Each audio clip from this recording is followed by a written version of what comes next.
We've been in this really cool series. I have just man, where we're going to land today, I'm so excited about. This series has been super cool because it's a commandment of Jesus that he calls the greatest commandment.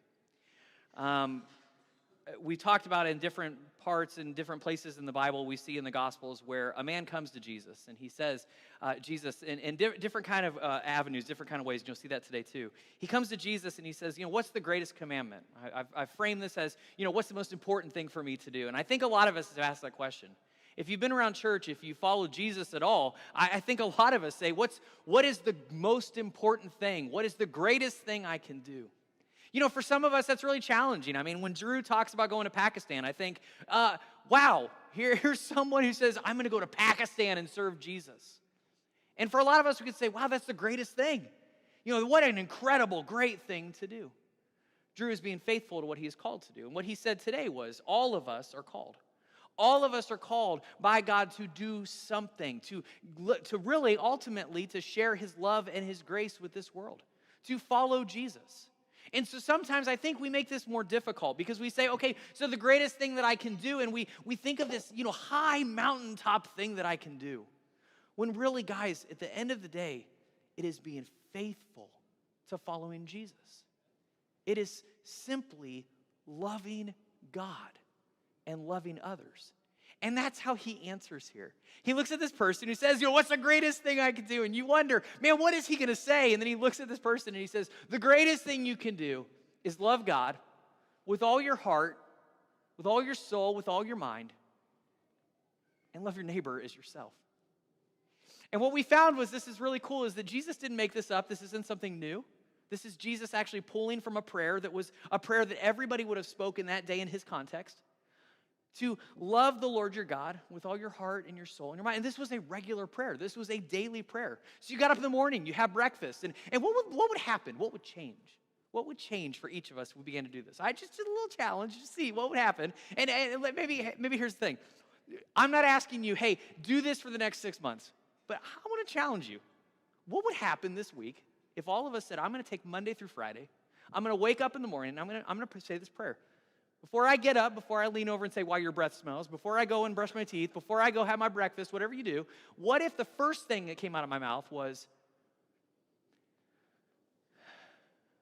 God, today, I'm going to love you with all of my heart, with all my soul, with all of my mind, and I'm going to love my neighbor as myself. Then I'm going to get to work. I'm going to go through the morning. Somebody's going to irritate me. I'm going to get through it. I'm going to find it's really hard to love my neighbor as myself. We're going to talk about that. I'm going to get to lunch, and I'm going to eat my lunch, and I'm going to have to say this prayer again because I've had a difficult time doing this. Because I've had opportunities to love other things, and I've had opportunities to not love my neighbor. So I'm going to say, God, I need to love you with my heart, with my mind, with my soul. I'm going to love my neighbor as myself. And as I go to bed, I'm going to recognize the ways that I have failed to do those things. And so I'm going to pray again. Father, as I go to bed tonight, help me to love you with all of my heart. Help me to love with my soul and my mind and love my neighbor as myself. And I don't want you to beat yourself up, but I want you to find the ways. Maybe there were places where you succeeded in that. Maybe there were places where you walk away and you go, man, I did love my neighbor in that way. Maybe I should lean into that more. What would it look like if I leaned into that more? There were places today where I didn't trust, where I was greedy, or where I looked and I made myself the focus of everything. But there were other places where, yeah, I did. I chose God's glory above my own, and I chose to follow him. What would it look like if I leaned more into that part of my life? That is what we call sanctification. That is this work of God working in our hearts, changing our lives, making us more like Jesus. It is a process. It takes time, but it takes us giving our lives over to God. The prayer is not magical. The giving of our lives to Jesus' way is what changes our hearts. So learning to love God with all of our being. And this is what we learned. So I'm going to skip ahead a little bit in my sermon to make sure we get out of here on time. But what we learned in the first few weeks of this series was this idea that what Jesus is saying is we don't separate. We don't think of it in terms of, okay, I'm going to have this box of my heart, this box of my mind, this part of my soul. I am loving God with all of me. And that's really what he's saying here. This is what this ancient prayer was telling these people. You have a gift from God. the steps that you walk, the breath that you have, the brain that you have, the choices that you have, the resources that are going to come your way. Everything you have is a gift. And what he's saying is use that as a gift to God. The breath that you have, give to God. The steps that you have, give to God. The resources that will come your way. As we talked about, I love this, the adverb that we use, that is the mind, the meo, the very muchness of who we are. Man, when Justin texted me and he's like, I used meo to very muchness. And we learn that is the very muchness of who we are, we give to God. Go back to the sermon. It was a fun sermon. But this idea that I give all of me, and not just all of me now, but my future and the resources and who God, all of these things I give to God. And then the most incredible thing happens. This guy's like, I can do that. I can figure this out. I've been praying this prayer my whole life. I'll figure this out. Then Jesus jumps back. He goes back to the Hebrew Scriptures again. He pulls out another passage. And so he says, and that's the first and greatest commandment. You go, first and greatest, hold on. There can only be one first. No, not with Jesus. He says there's two, and they're intrinsically connected. You can't have one without the other. He says, so the first one is to love God with all your heart and your soul and your mind, the fullness of who you are. And then he goes, and the second is like it. So the second is just as important, primary. It is just as great. It is just as important. It is just as impactful. And that is to love your neighbor as yourself. So he pulls in this other text. So basically what he's saying, guys, is you are to love God with everything, the fullness of who you are. Your life is a gift. Your breath is a gift. The ruling of your heart. What do you rule? What rules your heart? Is it you or something else? All these things, give it to God. And then he says, and then the way that you love God like that, you should love others like that too. You go, well, it's impossible. How can that be? And what we discovered was that is exactly what Jesus did on the cross. We discovered that as Jesus gave his life, the fullness of him, the power he had to take himself off the cross, instead he says, no, I give up my power, I give up my life, all of this for others. And in that, he says, you're to exemplify that. You are to live like Jesus. You are to give your life for those around you. And not just those you like, and not just those you agree with. The very people who put you on this cross, Jesus says, I love them. You're to love like that. You're to love your enemies as well. This is incredible. See, this is world changing. This is why when we come here, we hear this message, we say, I want to be like Jesus. Well, because it changes the world. The world needs that kind of love. That's why this matters. And so he says to this man, he says, the second is like it, love your neighbor as yourself. Now I told you this comes from a different place, so I want you to see this. So we have this ancient prayer that comes to us that Jesus pulls out. He uses this. We found this in Deuteronomy. It's as Moses is speaking to the people, he says this prayer that became so famous. Hear, O Israel, the Lord our God, the Lord is one. Love the Lord your God with all your heart, with all your soul, with all your strength or your mind, your very muchness. But the second command, I said Jesus also pulled from the Hebrew Scriptures, but he pulled it from a different book, and it's pretty fascinating. He pulls this, love your neighbor, from Leviticus. Leviticus 19:18. And you are forgiven if you say, I didn't know where that came from. Because what happens with Leviticus is this. Some people, have you ever tried to do a Bible, and you don't have to raise your hand, it's fine. But if you've ever tried to do a Bible reading through a year kind of thing, what happens is, the best thing to do is honestly to jump around. Go to the beginning, go to John, go to here, go to here, go to here. But some people say, I'm going to do it. I'm going to start in Genesis, and I'm just going to read through the whole thing. And they're fine. They're fine. The creation story, they're like, I'm good. The Exodus story, man, it's fascinating, right? They made movies about the Exodus story, right? This is good. Then you get to Leviticus, and everybody goes, I can't read this. What is this? I got through the so-and-so begat so-and-so begat so-and-so. I get that. That's fine. This is weird. I don't know what's happening here. I don't understand this. And there have been more Bible reading plans that have fallen off the charts because they said, I can't read this anymore. Because Leviticus, friends, is weird. And Leviticus is not good weird, it is weird weird. It is a book that gives us a glimpse into an ancient system of relationship that regulated the relationship between people and God. I got my notes mixed up there, but I better read it. Leviticus gives us a glimpse into an ancient system of religion that regulated the relationship between people and God. Does that make sense? Okay? So, in the ancient world, thousands of years ago, way beyond our context, people needed to understand, how do I relate to God? So when I say weird, I'm not trying to be, and I probably shouldn't even use that word. I'm not trying to be pejorative about the faith, okay? Hear me out on this. It is not a slam. That is more of a, to us, this seems so weird. It doesn't make any sense. Why are people doing this? Because there's sacrifice. There's ritual that it just doesn't make sense. There's things that just seem backwards to our cultural context that we go, I don't understand.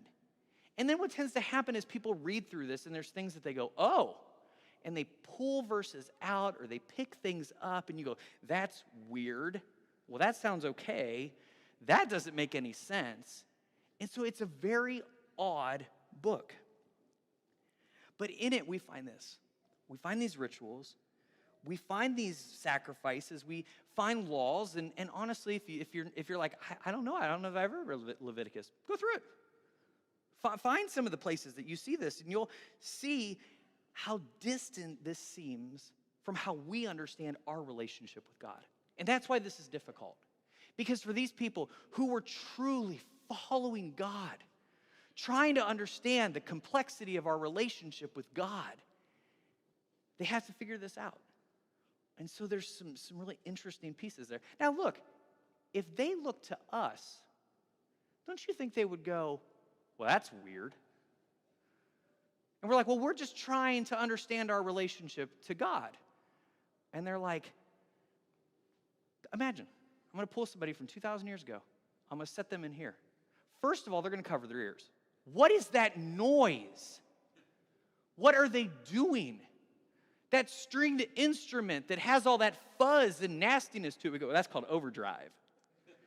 We make it sound like that on purpose. It sounds broken. I know. It's cool. It came out in the 60s with rock and roll, and they're like, what's that, right? Like, it wouldn't make any sense to them either. We seem weird. Think about some of the stuff that we do. It probably seems really weird. Faith and religion and all of this is strange. It's all contextualized. And so this is the context that this sits in. So Jesus goes back. He pulls this verse out. And I want you to hear where this comes from. Leviticus 19:18. And I want you to see what Jesus does. So out of all these laws, all these different ideas, we find this call to love our neighbors. Leviticus 19. Do not seek revenge or bear a grudge against anyone among your people, but love your neighbor as yourself. I am the Lord. Now, that seems kind of strange, but that's really just a way of this. God is saying to these people, and the writer of this is giving this to us, okay, this revelation from God to us, saying that what God is telling you is do this. Don't seek revenge on people. It's a world of revenge. You took my eye, I'll take your eye. You take my arm, you take, right? This is normalized, right? Do not seek revenge. Don't do that. Don't bear a grudge against other people. But you are to love other people as you love yourself. He goes, and they're like, why? Because I'm God and I said so.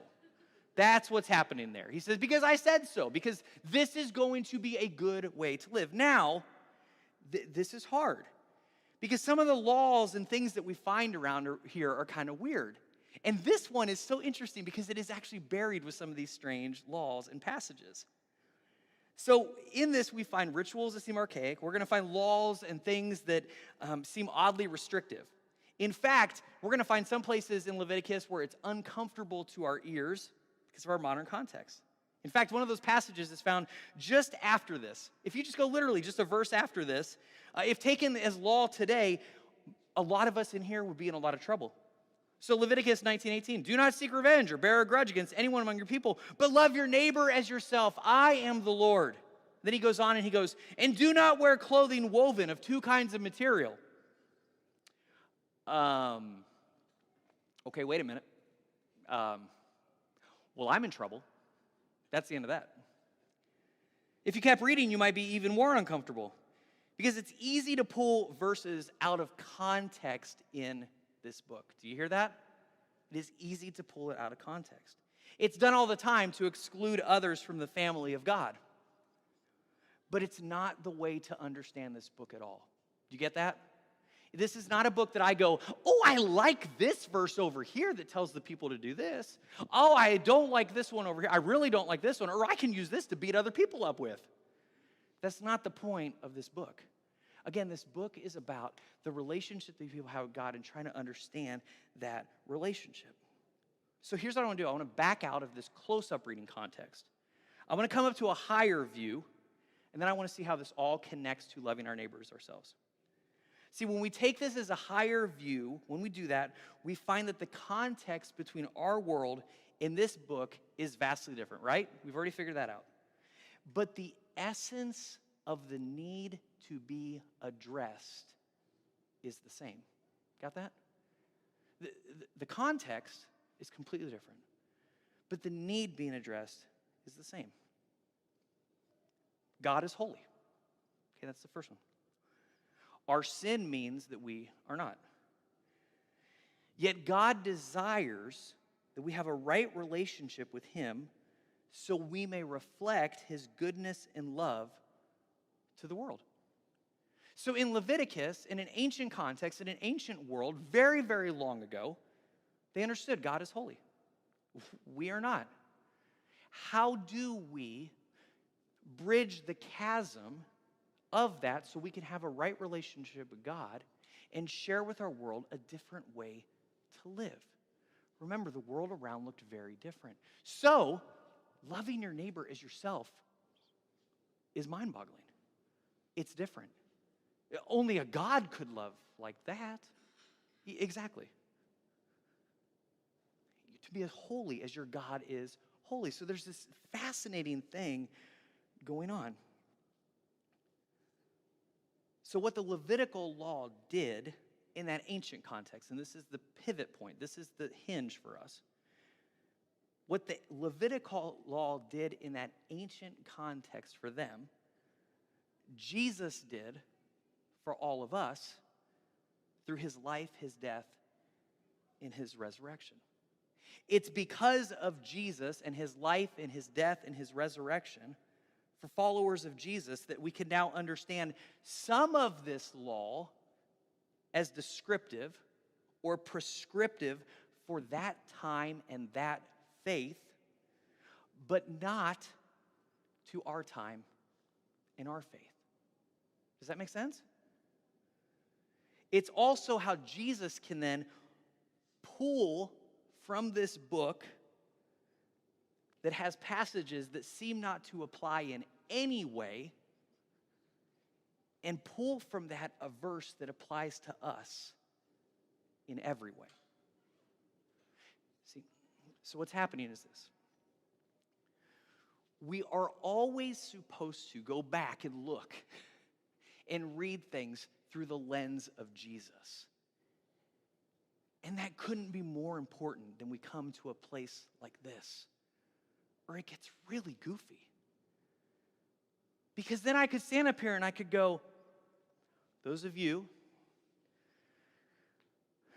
wearing a cotton poly blend today, I will see you in hell. And you'd be like, that's weird. That doesn't seem very Jesus-like. And I'd go, but it's in the book. Is it not in the good book? It's in the book. See, because of Jesus, you can look at me and go, Ryan, that seems descriptive or prescriptive. And if I ever do that, it's exactly what you're supposed to do. This is why as a pastor, I'm supposed to be helping you to look at me and go, that doesn't seem to make any sense. So what Jesus does is, he goes, that's what I'm doing. He says, but Jesus is doing it himself. He's pulling this text out and he goes, here's the deal, guys. The most important commandment out of all of this is not the clothes you wear. Okay, it's not who you're saying doesn't belong. He says it's to love your neighbor as yourself. Because what he did, what the Levitical law couldn't do, was he bridges this. And we were made holy through his life and his death and his resurrection, through following his way, becoming more like him. So,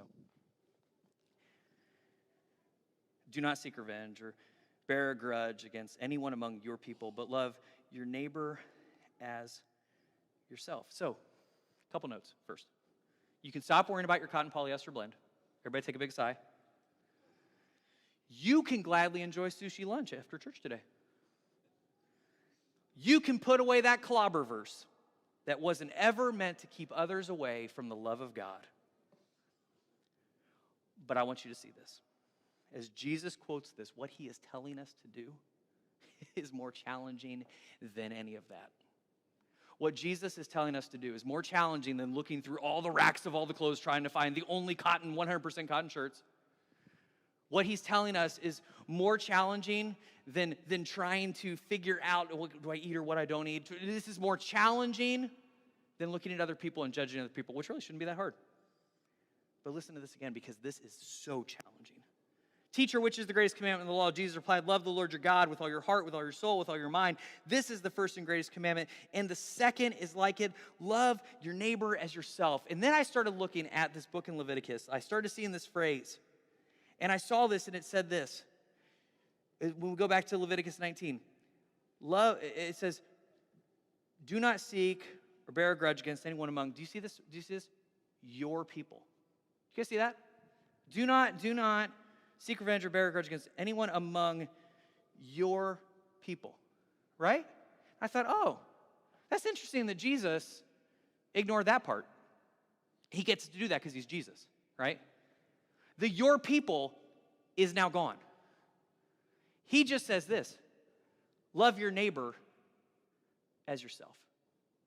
And then we all say, well, who's my neighbor? Oh, good thing a guy asked this question. On one occasion, an expert in the law stood up to test Jesus. Teacher, he asked, what must I do to inherit eternal life?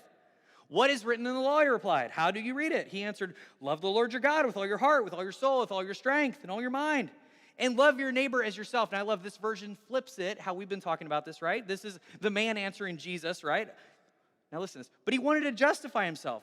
So he asked Jesus, well, who is my neighbor? See, because he knew Leviticus. He read this book because it wasn't weird to him. He read this book and he saw this part that said that do not do this to your people. And he's like, all right, Jesus, now I just said, love your neighbor as yourself, but my people, right? That's just my people. I don't have to worry about the other people, just my people. And Jesus says, hold up now. And this is so fascinating. And this is so cool because he could have justified himself. See, because if we read on, listen to this, Leviticus 19:33. When a foreigner resides among you in the land, do not mistreat them. The foreigner residing among you must be treated as your native born. Love them for yourself, for you are foreigners in Egypt. So you can see what you can start to do. The man can justify himself. In other words, he can have a definition of neighbor that allows him to discriminate, marginalize, even hate others. Because he can start to say, well, do they reside in my land or do they not reside in my land? What about those people across that land? Can I hate the people who are across this border right here? Can I not love them because they don't seem to be in my land? It just says the foreigners that reside in my land. And Jesus says, okay, hold up. Let me tell you a story. And he goes on. In reply, Jesus says this. A man was going down from Jerusalem to Jericho when he was attacked by robbers. They stripped him of his clothes. They beat him. They went away, leaving him half dead. A priest happened to be going down the same road, and when he saw the man, he passed by on the other side. So too a Levite, when he came to the place and saw him, passed on the other side.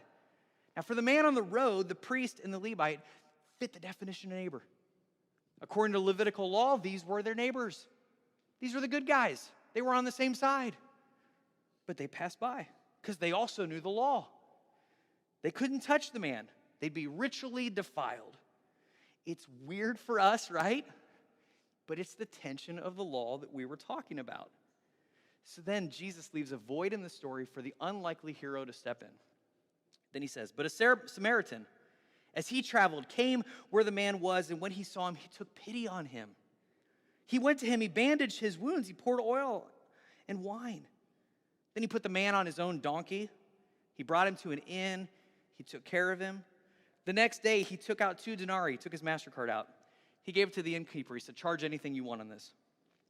Look after him, he said. When I return, I will reimburse you for any expense that you may have. You can trust me. Here's my discover. Here's everything else. Just whatever this guy needs. The Samaritan lived out love for God in every way. Do you see that? His heart and his soul and his mind. He took a chance. That was dangerous. There could have been other people waiting to rob him as he comes over and helps that man out. He put his life, his very breath, the walks of everything he was doing, he put on the line. He put his relationship with God on the line. He knew the Levitical law too. Samaritans also knew the law. It doesn't matter. This is a hurting person that needs help. Isn't that the most important thing? Puts his resources, everything comes to him on the line. He has no idea where the money is going to come from. And he says, just if anything happens, I'll reimburse you. Man, that could have been trouble. He's going to end up working for that man. Who knows what's going to happen? We don't know how this is going to play out. He says, I will put everything on the line. To the man, this was unexpected, but it was even worse than that. Samaritan and Jews were enemies. They weren't neighbors. Samaritans were not your people. Samaritans were people on the other side. Yet look how Jesus asked the guy to respond. Which of these three do you think was a neighbor to the man who fell into the hands of the robbers? And the expert in the law said, well, the Samaritan. Of course, no, he didn't, because he couldn't say Samaritan. He hated Samaritans so much that he said, the third guy. The guy who had mercy on him, that was the neighbor. And then Jesus says, go and do likewise. You mean go and do likewise, like go take care of people? No. Use everything that God has given you to love people who aren't like you. Use all of your breath and your life and your resources for others. Love God to the full extent of your life and love others to the full extent of your life. See how incredibly challenging this is? He couldn't even say the word Samaritan. He had a lot to wrestle with, but there's one more thing, and then we're going to close up. There's one more thing I love about this. I have no idea what happened to this man. Jesus never came back to the story and was like, hey, by the way, guys, do you want to hear what happened to the Good Samaritan on the other side of things? Do you even finish the story for you? We have no idea. So I wonder, what happened after? What did it look like for him to wrestle with this? He's probably spent his entire life trying to figure out what it looked like to love God with his entire heart and his soul and his mind. Probably took his entire life to figure out, how do you love your neighbor as yourself? So I wonder, did he get it? Did he go love like that? We just don't know. Literally, the next verse says this. Well, Jesus was on his way to somewhere else. What happened to this guy? So I was trying to end this sermon. I was really struggling. I thought I had a really good landing. I was like, oh, that's powerful. And it really wasn't very good. And I was talking to Daniel, who writes all our sermon notes. And Daniel and I are kind of going back and forth using this long text. And within that text, I realized something that was really cool. I just left the rest of my notes empty. Because I could keep filling it with more and more places where we come back to, where we learn how to love God and love others. And then as I told Daniel, I realized, well, that's why we're here. That's why I keep coming week after week after week to this place. That's why we do the things we do, like our trunk or treat. It's why we have kids serving. It's why we invest in others. It's why we have missionaries come and talk, because we're learning how to love God and love others. That is the journey of following Jesus. The journey of following Jesus, when you boil it down to the very essence of all of it, is learning to love God and love others, and all the other crap you can just go, this is it. This is what it's all about. And everything that we do should be underneath all of that. So yeah, we move on to another series next week, because I thought I'll just continue this series because it's so good. We just keep repeating the same things. Love God, love others. That's why we are here, and that's what we do. That's why I want you to be a part of this community. That's why we serve. That's why we go out and do the things we do, because we're learning how to love God and love others. How cool is that? We don't have to extend the series because we're already continuing it by gathering together next week. And praise God for that. It's found right in our mission statement, exploring the way of Jesus, as we learn to love God, love others, and bring life to our community. The final thing dependent on the first two, because it comes out of that relentless, lifelong pursuit of loving God and loving others. So here's my invitation to you. Let's continue to explore the way of Jesus together.